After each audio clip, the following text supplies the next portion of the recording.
तो दोस्तों towards Schrödinger wave equation. जी हाँ, हमने जो मॉडल दिया है अपने 19 एपिसोड्स में, standing wave moving notes model. तो हमने जो इक्वेशन श्रोडिंगर वेव इक्वेशन अब से 100 साल पहले सेंटेनरी ईयर में हम चल रहे हैं। मान लीजिए कि श्रोडिंगर साहब की आत्मा मेरे अंदर आ गई है और श्रोडिंगर साहब ने बहुत फेमस इक्वेशन दी थी और वो वेव इक्वेशन थी, क्योंकि डी ब्रॉगली साहब ने जब उनके विषय में टॉक दे रहे थे नवंबर में श्रोडिंगर साहब, तो डी ब्रॉगली वेवलेंथ पे टॉक दे रहे थे। तो किसी ने पूछ लिया कि अगर किसी पार्टिकल से संबंधित, मूविंग पार्टिकल से संबंधित कोई वेव है जिसकी वेवलेंथ जो है लेम्डा है, तो where is wave equation? Wave equation कहाँ है? इसको उन्होंने दिल पे ले लिया श्रोडिंगर साहब ने। और आज से अब जब हम अगले साल 2026 में जनवरी में पहुँचेंगे तो हम क्या बोलते हैं, श्रोडिंगर साहब जो हम पहले थे, हमने वेव इक्वेशन उन्होंने दे दी, फेमस वेव इक्वेशन जो उन्होंने दी। लेकिन उस फेमस वेव इक्वेशन में वेव किस चीज़ की थी? एक्चुअली में वेव होती है प्लेन वेव इक्वेशन। देखिए ये प्लेन वेव है ना, ए साइन के x minus omega into T. ये प्लेन वेव है, एक्स डायरेक्शन में जा रही है ये वेव ना, एक्स डायरेक्शन में जा रही है ये वेव। तो यहाँ पर पार्टिकल कितना मूव किए हैं किसी समय टाइम टी पर, पॉइंट एक्स पर टाइम टी पर कितना मूव किए हैं, डिस्प्लेसमेंट वो दिया हुआ है। मैक्सिमम एम्पलीट्यूड हर एक पॉइंट का पार्टिकल का ए वही है ना। और इस वेव इक्वेशन में दो पैरामीटर्स भी हैं, ये आपकी एंगुलर फ्रिक्वेंसी हो गई और ये आपका क्या बोलते हैं वेव नंबर हो गया। ये सब चीज़ों से आप परिचित हैं। तो श्रोडिंगर वेव इक्वेशन में अगर कोई पार्टिकल है जो फ्री स्पेस में कहीं पर मूव कर रहा है और किसी पॉइंट पर पार्टिकल मूव कर रहा है इस पूरे स्पेस में फॉर एग्जांपल, तो यहाँ पर एक कोई वेव फंक्शन आप एसोसिएट कर सकते हैं। इस पॉइंट पर कोई ना कोई चीज़ वेरी कर रही होगी। मोस्ट प्रोबेबली जो चीज़ वेरी कर रही होगी वो हमें पता नहीं है, लेकिन वो वेरी कर रहा है और वो जो वेरी करेगा वो एक्स पे डिपेंड करेगा, मतलब पोजीशन पे, स्पेस पे कौन सा पॉइंट लिए हैं और समय पे डिपेंड करेगा। सर स्फेरिकल कोऑर्डिनेट में साई न्यूक्लियस से मान लीजिए सेंटर से आर दूरी, थीटा एक्स वाई प्लेन से एंगल मान लीजिए, फाई जेड एक्सिस से एंगल, ये पोजीशन सब डिफाइन कर देंगे और समय पे समझ में आएगा। प्लेन वेव में जो थी ए साइन के x minus omega into T, इस इक्वेशन को कायदे से देखिए, ये किसका फंक्शन है? ये वास्तव में एक्स और टी का फंक्शन है, या हम कहें कि एक्स एंड टी के साथ हम प्ले कर रहे हैं। तो एक्स एंड टी के साथ हम प्ले, एक्स और टी पे क्या कर रहे हैं? ऑपरेट कर रहे हैं। तो ऑपरेट करिए आप एक्स एंड टी पर, और एक पर्टिकुलर तरह से ऑपरेट करने पर हमको ये इक्वेशन मिल जाती है, ए साइन के x minus omega into T, जो एक मूविंग वेव को रिप्रेजेंट करती है। परंतु अब इस पे, अब वाई पे ऑपरेट करिए। किस पे करिए? वाई पे ऑपरेट। किस तरह से ऑपरेट करिए कि इसको डेवर टी के अलोंग आप वाई को पार्शियल डेरिवेटिव ले लीजिए, टाइम के अलोंग वाई पे ऑपरेट कर दीजिए। ऑपरेट कर देंगे तो आपको क्या मिलेगा? ए चूँकि कांस्टेंट है, साइन का कॉस हो जाएगा फंक्शन, जल्दी जल्दी लिख रहे हैं, ए बाहर आ जाएगा और फिर उसके बाद इस चीज़ को हम पार्शियल डेरिवेटिव लेंगे। तो इस चीज़ का पार्शियल डेरिवेटिव एक्स जानते हैं के एक्स का टी के रेस्पेक्ट में पार्शियल डेरिवेटिव 0 हो जाएगा। यहाँ मतलब फैक्टर पे मोटा मोटा ओमेगा बचेगा। क्या बचेगा? ओमेगा बचेगा। फैक्टर में मोटा मोटा ओमेगा आपका बचेगा। तो आप देखिए कि यहाँ पर y पे एक ऑपरेट t के रेस्पेक्ट पे ऑपरेट करने पर फैक्टर में आपको ओमेगा मिल जा रहा है और कोई दूसरा फंक्शन मिल जा रहा है। उस फंक्शन को मान लीजिए y डैश मान लीजिए ना। लेकिन अगर इसी y पर अगर पार्शियल डेरिवेटिव x के रेस्पेक्ट में ऑपरेट करेंगे तो आपको क्या बोलते हैं, कहीं ना कहीं k मिल जाएगा और दूसरा फंक्शन y डैश मिल जाएगा ना।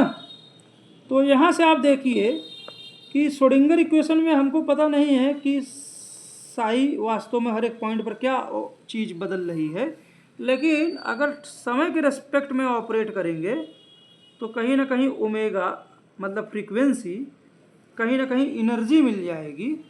और अगर साई को हम पोजीशन के रेस्पेक्ट में करेंगे, कहीं ना कहीं वेव नंबर मतलब के, कहीं ना कहीं मतलब एक तरह से इन्वर्सली प्रोपोर्शनल लेम्डा, एक तरह से कहीं ना कहीं आपको मोमेंटम मिल जाएगा। तो यहाँ पर क्या मेन चीज़ है, y बराबर ए साइन ओमेगा ए साइन के x minus omega into T में एक्चुअल डिस्प्लेसमेंट से ज़्यादा मतलब नहीं है, मतलब y से ज़्यादा मतलब नहीं है। मुख्य चीज़ क्या है, एम्पलीट्यूड कितना है और ये पैरामीटर ओमेगा, सॉरी ये पैरामीटर x और ओमेगा और वास्तव में एम्पलीट्यूड। तो एम्पलीट्यूड के प्रोपोर्शनल वेव की एनर्जी हो जाएगी और k और ओमेगा, ओमेगा के प्रोपोर्शनल भी रहेगी। k आपको क्या बोलते हैं, मोमेंटम मिल जाएगा। तो एक्चुअली में साई का क्या मतलब, साई एक्चुअली में क्या है, उससे ज़्यादा इम्पोर्टेंट चीज़ है कि साई पे जो हम ऑपरेट करें, चाहे डेवर टी से करें या डेवर एक्स से करें, तो उसके ऑपरेशन से आपको फैक्टर में या तो एनर्जी मिल जाए या तो आपको मोमेंटम मिल जाए। डेवर टी के करस्पॉन्डिंग मतलब साई पे जो आप ऑपरेट करोगे डेवर टी के करस्पॉन्डिंग, इसके करस्पॉन्डिंग आप एक ऑपरेटर मान सकते हो और वो आप जो एनर्जी नंबर फैक्टर में देगा इसको आप मान लीजिए एनर्जी ऑपरेटर, और डेवर बाई डेवर एक्स के करस्पॉन्डिंग क्या हो जाएगा, मोमेंटम ऑपरेटर हो जाएगा।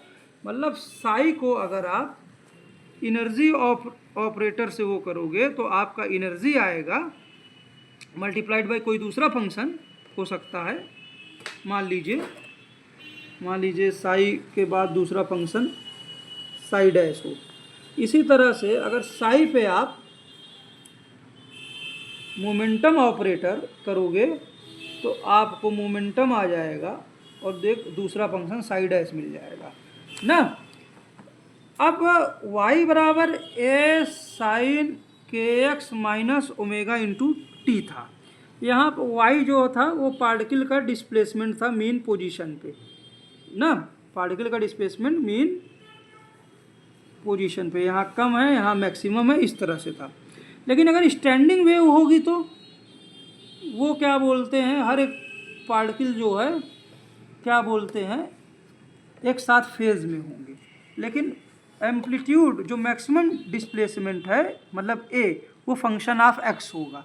तो स्टैंडिंग वेव इक्वेशन जो लिखी जा सकती है वो एम्पलीट्यूड जो फंक्शन ऑफ x है और यही एम्पलीट्यूड वास्तव में जो भी है यही समय के साथ वेरी कर रही है, तो आप इसको साइन ओमेगा इंटू टी के फॉर्म में लिख सकते हो ना। ये भी आप इस तरह से आप लिख सकते हो। लेकिन अगर यहाँ पर जो डिस्प्लेसमेंट था वो एक डायरेक्शन में था, जनरली किसी स्पेस पर कोई जो फिजिकल क्वांटिटी वेरी कर सकती है, मोस्ट प्रोबेबली वो वेक्टर वेरी कर सकती है। क्या है, एक वेक्टर वेरी कर सकता है। और एक वेक्टर जो वेरी कर सकता है, हमने साई को मान लीजिए वो वेक्टर क्या था, साई था। क्या था वेक्टर, वो साई। जो चीज़ हमें पता नहीं है, क्वांटम फिजिक्स में हर एक पॉइंट पर जो वेव कोई चीज़ वेरी कर रही है वो साई है, लेकिन साई क्या है, वेक्टर है। कहने का मतलब है कि मान लीजिए ये हाइड्रोजन एट न्यूक्लियाई है। तो इस हाइड्रोजन न्यूक्लियाई से अगर r डिस्टेंस पर और पोजीशन इसकी कैसे फिक्स होगी r, और ये पॉइंट कितना एक्स वाई प्लेन से ऊपर है थीटा, कितना जेड एक्सिस से कोण है फाई ना। इस पोजीशन पर एक साई होगा और ये साई जो होगा वो एक्चुअली में फंक्शन होगा r थीटा फाई और t का ना। लेकिन हम यहाँ पर इसका इक्विवेलेंट क्या मान सकते हैं, ये कोऑर्डिनेट सिस्टम में कार्टेशियन में फाई किसका फंक्शन होगा, उस पॉइंट को x y z और t का इसका फंक्शन होगा साई। लेकिन ये साई जो होगा किसी पॉइंट पर, कहाँ गया न्यूक्लियस, ये रहा ये पॉइंट, मान लीजिए फिगर फिर से देखिए, ये मान लीजिए न्यूक्लियस है और यहाँ पे r दूरी पर किसी पोजीशन पर x y z आप समझ सकते हैं, x y z ना, या थीटा साई, इस पोजीशन पर कोई एक वेक्टर वेरी कर सकता है। वो वेक्टर क्या है, साई। और वो जो वेक्टर है वो डिपेंड कर रहा है x y z और t पर। लेकिन ये कोई वेक्टर भले ही स्पेस में हो, लेकिन इसको दो पार्ट में तोड़ सकते हैं इस वेक्टर को। एक क्या बोलते हैं, साई कॉस थीटा, और दूसरा इसके परपेंडिकुलर डायरेक्शन में, तो उसको हम कहेंगे आई साई साइन थीटा। अब ये तो एक्चुअली में साई बाहर ले लीजिए, तो साई जो रहेगा ये वेक्टर, ये एक्चुअली में क्या हो जाएगा, कॉस थीटा प्लस आई साइन थीटा, ये क्या हो जाएगा, साई हो जाएगा ना। और ये साई जो है एक्चुअली में psi e to the power ये क्या बोलते हैं, आई और क्या बोलते हैं,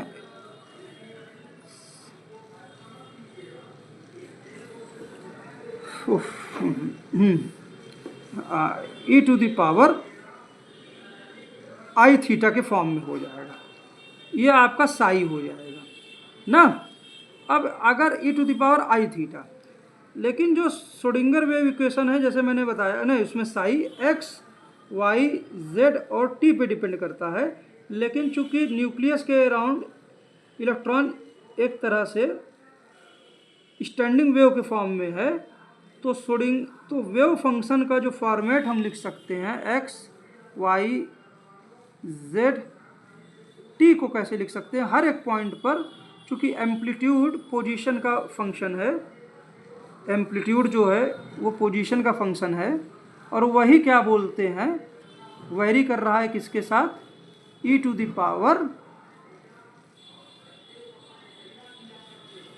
minus e to the power minus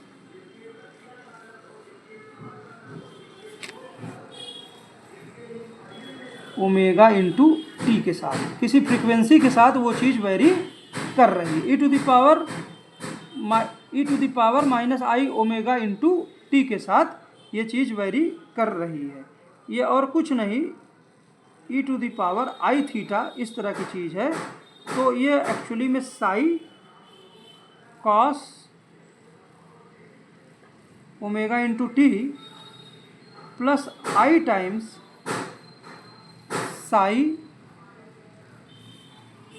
sign omega into t ना। तो साई यहाँ पे दो वेक्टर के फॉर्म में है, दो वेक्टर्स के फॉर्म में आपको साई मिलता है इस तरह से। तो इस तरह से आप देख सकते हैं कि साई जो है एक प्रकार की क्या है, फील्ड है, और वो फील्ड जो है वो एक्स वाई जेड जो मैग्नीट्यूड है multiplied by e to the power आपका क्या बोलते हैं, एक एक्सपोनेंशियल फंक्शन है, और इस एक्सपोनेंशियल फंक्शन को आप e to the power minus i omega t से भी आप रिप्रेजेंट कर सकते हैं ना, इस तरह से भी आप रिप्रेजेंट कर सकते हैं। लेकिन साई को आपको क्या चाहिए, एनर्जी, तो उसके करस्पॉन्डिंग जो एक मतलब इशारा करता है ऑपरेटर, इम्प्लाई करता है, वो डेवर बाई डेवर टी साई। तो यहाँ से आप देखिए कि यहाँ से आप जब करेंगे तो ये चीज़ तो फिक्स हो गई, एक्सपोनेंशियल फंक्शन है तो ये रिपीट हो जाएगा, तो साई और e to the power minus i omega t ये रिपीट हो जाएगा। ये एक्चुअली में और क्या देगा, ये वही ओरिजिनल फंक्शन साई दे देगा, लेकिन ओमेगा फैक्टर में आ जाएगा। क्या आ जाएगा, ओमेगा फैक्टर में आ जाएगा, मतलब इक्विवेलेंट टू एनर्जी फैक्टर में आ जाएगा। तो कहने का मतलब है कि साई जो है, साई पर अगर डेवर बाई डेवर टी संबंधित कोई चीज़ ऑपरेट करते हैं वेव फंक्शन पर, तो हमको एनर्जी फैक्टर मिल सकता है, मल्टीप्लाइड बाई वही फंक्शन मिल जाएगा। अगर लेकिन हमको बस फंक्शन को कहीं ना कहीं एक्सपोनेंशियल फॉर्म में लिखना पड़ेगा। इसी तरह से डेवर बाई डेवर एक्स जब करेंगे तो आपको कहीं ना कहीं साई पर आपको के मिल जाएगा, के मतलब इक्वल टू मोमेंटम मिल जाएगा, मल्टीप्लाइड बाई आपको फिर से साई मिल जाएगा। तो इस तरह से ऑपरेटर्स जो हैं श्रोडिंगर वेव इक्वेशन में, जो साई है, साई यहाँ पर फिजिकल सिग्निफिकेंस क्या है, ये एक तरह की फील्ड है। क्या है, फील्ड है। देखिए होता क्या है, इलेक्ट्रॉन है, मान लीजिए इलेक्ट्रॉन, मान लीजिए एक सर्किल में 2D प्लेन में है, नहीं ये मान लीजिए न्यूक्लियस है, यहाँ पे मान लीजिए इलेक्ट्रॉन है, तो इलेक्ट्रॉन पे पोटेंशियल एनर्जी होगी, अंदर की ओर आएगा, खिंचाव होगा। अगर मैं यहाँ इलेक्ट्रॉन की जगह पहुँच जाऊँ चार्ज लेकर, तो मुझे फील्ड मिलेगी, पोटेंशियल एनर्जी ना। और एक हमको फील्ड मिलेगी, हमको कोई इलेक्ट्रॉन जैसे मेरे से लड़ेगा तो एक तरह से मुझे फोर्स लगेगा, तो हमको काइनेटिक एनर्जी के करस्पॉन्डिंग फील्ड मिलेगी।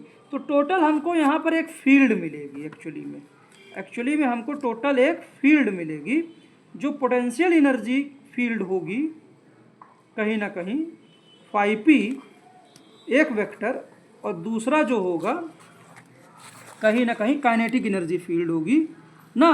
तो एक टोटल फील्ड मिलेगी, और इस टोटल फील्ड को हम कोई भी दो घटकों में बांट सकते हैं, कोई भी दो घटक में बांट सकते हैं। जैसे हमने बांटा तो कोई भी एंगल लेकर ना, तो इसको आप साई ये वेक्टर, तो इसका मैग्नीट्यूड और मल्टीप्लाइड बाई आप दो घटकों में बांटेंगे, कॉस थीटा प्लस आई साइन थीटा के फॉर्म में आप कर सकते हैं।